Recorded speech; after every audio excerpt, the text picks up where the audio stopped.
รีวิวดาราสาวกลับบ้านแล้วไปเฮ็ดหยังแหน่มาเบิ่งกันเลยมื้อนี้ก็สิไปสวนกับอีแม่เนาะเพราะว่าโดนๆได้กลับบ้านเทื่อนึงทุกคนได้กลับมาก็อยากช่วยเวียกช่วยงานจริงหรือเปล่า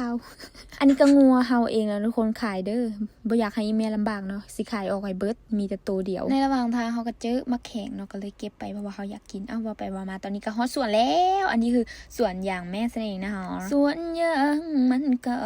เป็นของแม่เนาบ่มีราคาอายจึงปล่อยให้สาวสวนยางต้องมาน้ำตาไหล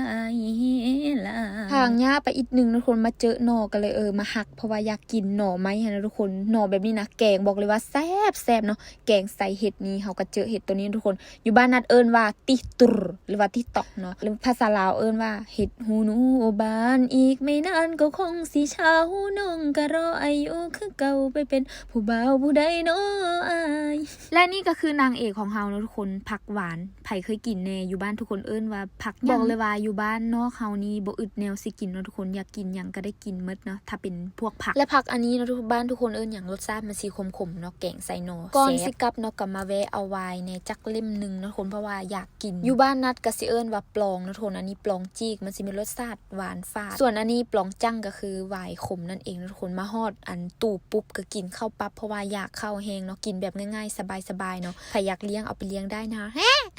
แล้วแม่ก็แวะเอาไวน์ขมอีกอันนึงเล่มนึงนะทุกคนเพราะว่าชอบมากลูกสาวชอบน้อยแม่ก็จัดให้เลยตอนนี้ค่ำแล้วนะคะขอตัวกลับก่อนนะคะบ๊ายบายค่ะเลิฟยูค่ะนี่